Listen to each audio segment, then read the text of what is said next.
Through Queen Mother Kaninah's eyes, as a child, she only saw the love of her parents and her siblings. She even said she thought sharecropping was fun. She admits that the work was hard, but they found ways to make work easier. The best part is that she is here with us to tell her story. That's why we're celebrating her agrarian experience with her. So I just want to ask you a few questions to help them get a better picture of life on the farm during the 1920s, 30s, and just see how your family made it, how you really survived through the sharecropping experience. First of all, where were you born, Emah? I was born in Conway, North Carolina. Conway, North Carolina. Carolina. And what were your parents' names? My father was named Leroy Johnson. My mother was Cora Smith Johnson. She was a Smith. She married my father, which made she was a Smith Johnson, but her maiden name was a Smith. Oh, okay. So, what did your father do for a living? He was a sharecropper. Tell us some of the crops that your father grew when you were growing up. Oh, cotton, corn, peanuts, soybeans. But I never knew you could do anything. But they always had that for the animals, feed the animals, like the cows and stuff, the soybeans. I didn't never know we could do anything with them, to make milk or anything with soybeans before I got in the nation. And I joined the nation and I learned that we could take the soybeans and make milk. Right. So, you told me y'all grew tobacco too, right? Yeah, grew tobacco, grew peanuts, and they had to shake them up out the ground, plant them, you know how to plant them in the row. And when they get ready, the peanuts will grow on the vine, and they grow big. By the time they get grown, they plow them up with a horse and a plow. And then we shake the dirt out of them, stack them up on the poles. Them stayed about long in December. Then they would pick them, have a machine to pick them, the peanuts off the vine. And then that picker would pick them off the vine and have some, they go through the machine and come out in a little place, a little trough like in the bag. Okay, so how many children were in your family, Emah? 10. Where did you fall in line there? I was there, let's see, 1, 2, 3, fourth child. The fourth child. I had 2 sisters and a brother older than me. By the time the 10th one was born, what was your age? I think I'm about 10 years old. When the one under me, the younger one, was born, about 10 years old. 10 children at 10 years old. So That was one every year. that's right. That's what I'm trying to imagine, having a child every year. How old were you when you started working in the field? About 10 years old. And what kind of work did you do? What kind of chores did you do? Well, we had, my father was a sharecropper. He had cotton, corn, peanuts, soybeans, and tobacco. He did tobacco too. And we had that tobacco. The chores. What kind of work did you do? In the summertime, we would chop the grass out of the crop where they plant. And then in the fall of the year, we pick the cotton and shake the peanuts.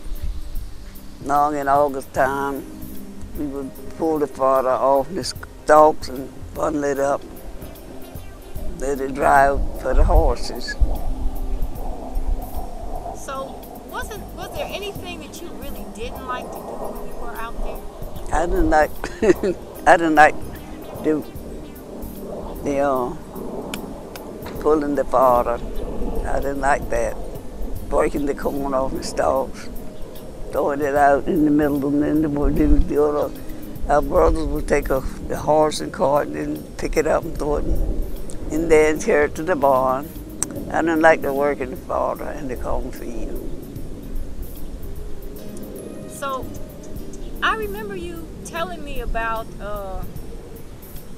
how you all had to shell the peanuts.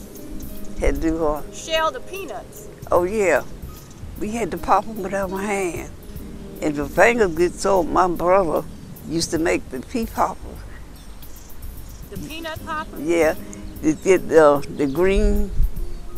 Well, you know, pea. what I did was, after you explained to me what it was like, the peanut popper, I went home and I tried to make one.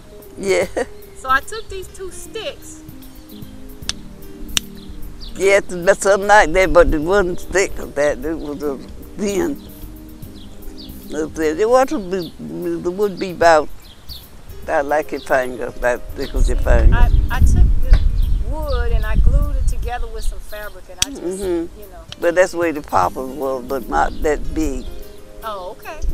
It was just like you shave it or bark off the tree, like, you know, with a piece of wood or something. You shave it off a green tree. You let it dry, and then you just bend it over and make it lumber. So this is really too thick. It was really thin. They cut it down about half, about that thick over there from here, and to be lumber, so it would bend. And put it together like that and pop the peanut. It wouldn't be this thick, it would be real thin. Yeah, popping the peanuts on the long run to make your fingers. So you know how you had to mash them together to pop. They had to get dry. And you never popped a peanut? Yes, I have. Yeah, but you know your fingers will get sore. Cause we had to pop about 6 bags of peanuts to plant. 6 big bags like that. Oh, so you were popping the peanuts to plant. To plant. Oh, see, I thought you were popping the peanuts to sell. No, we popping them to sell. They plant. Oh, okay. And then they had a machine, they put them in the plant, something to plant them. And they'd hitch a horse shirt and had the horse to pull it down the road. They'd open the road.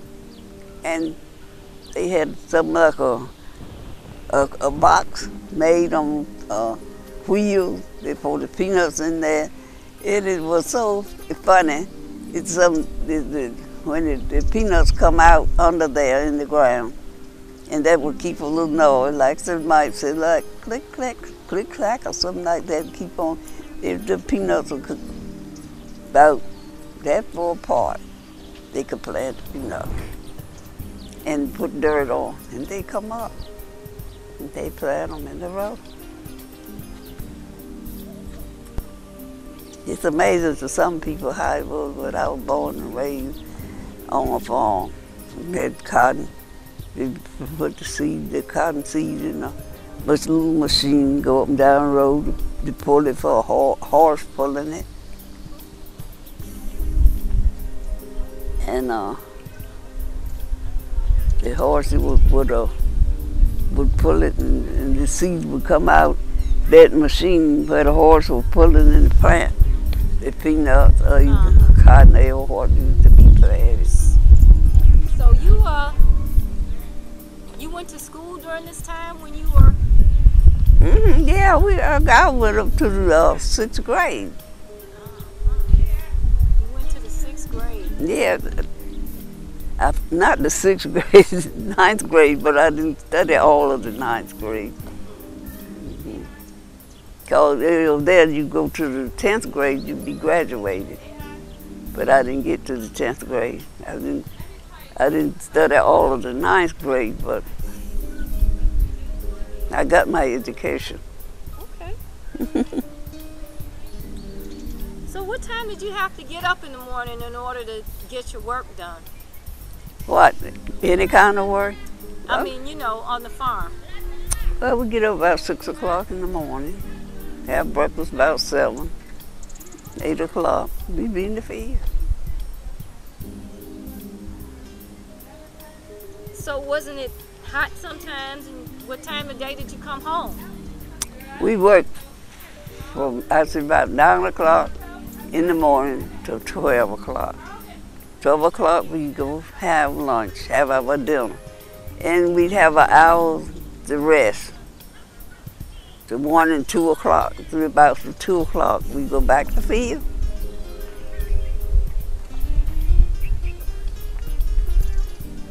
But one thing I'm working for, that's my father. We wasn't no slavery for us. That was over. I don't know about the slavery. No, we just working for us. My father was a sharecropper. He wasn't tending the land, the crop. So did your father have a tractor? How did you plow? He'd have a plow, new horse and plow. Wow. You seen them in the pictures? They had the horses and plows, Yeah. but they did have tractors in those days. But my father never had a tractor. He had tended all his land by a horse and a plow, and all the utensils that he needed to tend his land, but he had that. How much land did your father work? Oh, I don't even know. So many acres. So we had so many acres of cotton, so many acres of peanut and corn. And all plowed with a horse. Mm-hmm. So who was the one that guided the plow? My father and my oldest brother was to tend the land where we had. We bought to have a share of land where he had so many acres of peanut, so many acres of cotton, corn, and soybean. And you had your garden, you raised all your food in the garden. You had a place for your garden, cabbage. You had your extra corn, sweet corn like we planted for the house. And still you could go to the field and break down, get some other corn where they raising for the horses when it was green, when it first was green. Like, you know, the years of corn they have here. We had corn like that. Okay, so Cabbage and tomatoes, all that stuff we got. Mm-hmm. So y'all ate good, huh? Yeah. Boy, I come up with a plenty. I didn't come up being poor like that. We had everything that we needed. Okay, so your family managed with the 10 children with no problem. Mm-hmm. That's right. My father was a sharecropper. He was a farmer, and he would plant stuff, sweet potatoes, white potatoes, and we'd have butter bean, corn, cabbage, and everything we needed. He planted on that farm. Okay, so at one point you were explaining to me how you all had to move though a couple of times. Had to move. Move from? Yeah, well, you move from one place to another. You just stay with one. Man, on one plantation, you didn't stay there all the time. You want to move to a different place. My father moved from North Carolina to Virginia. I was 10 years old. I remember this good. I was 10 years old. We moved in Virginia. You stayed in Virginia. 10 years. So I was 20 years old and moved back to North Carolina, to Seaboard, North Carolina. So I just want to ask you, once you came to Israel, did you do any gardening? What was I doing hard? Here in Israel? In the gardening? Yeah. Yeah, we had a garden since we've been here where we live. We had a big garden. Because my father was on a farm. He was a farmer. He just only had farm name, tender garden. Well, here in Israel. Oh, yeah, we always have. When I first came here, it was kind of tough when I first came. Because I left. At least I didn't come here in Israel to live until my son came, my courier came. Then I wasn't coming right then, but we was having classes. They were giving us classes. We was in the same class over in North Carolina. I was in Virginia then. But they had, everywhere they have a class at, that's what we were. They followed in the class. So that's how we got into Israel, through the classes. Okay, well, I just want to thank you so much for sharing your life with us. Yeah, and it has been a good life. I haven't suffered. I was very glad I came. So, Emah, what's your age now? I'm 97, 99 or 97 was. I think of this I was 99. Okay, the year you were born was? 1919. Okay, so that means you're 99. Yeah. And I feel good. I'm glad. I'm happy. I feel so blessed just to know you, just for you to be a part of my life. And be able to share. I thank the Father so much for me being able to walk around. A lot of people older than I was, they couldn't move, have somebody move them. A lot of people older than I was, they can't even walk. They can't even get up out of the chair unless somebody. You know, that's like when I was in the world, before I got 90 years old. People sit in the nursing home and hospital, that's where I did all my work, the nursing homes and hospitals. And people in there, they couldn't walk, that somebody had to help them. They couldn't get up out of the chair. They couldn't go to the bathroom, there was somebody to take them. And so here, I'm feel blessed. And I don't see nobody like that. Everybody can move on their own. Such a blessing. It's a blessing.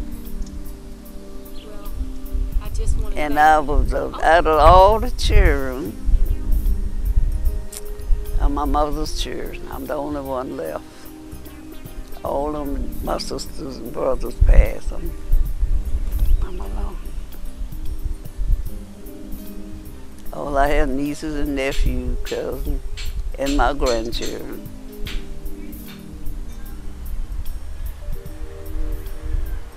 So I think I'm well blessed. I thank the Father every day and night for my life. And able to be here today. And all them younger than I is gone. All of them were older than I didn't have but three older than I.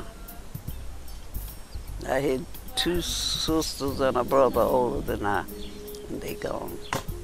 Emah, this has been an amazing experience for me, and I'm just so thankful, and I'm just appreciative that you took out your precious time to tell your story. So, and I thank you too, and I hope that my experience will help other people to make it like I did. To go through the life, you know, have a pleasant life. I haven't had a really hard time. Haven't really suffered for nothing. And I'm so glad to be here today. And I'm glad that I was able to talk to you all and share if it reached y'all. And maybe, I don't know what caused it, but maybe there's something I did to make me have this long life. But I guess it's just believing. I was always a believing person. Believing in the Father, in God. I even thank them all for bringing me this far.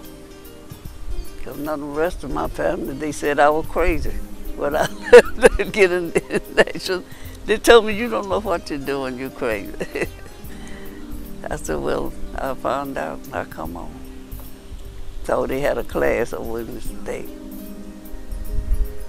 And I just come on.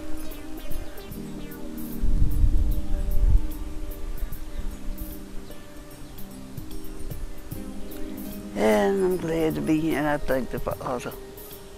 I thank everybody that helped me to get this far.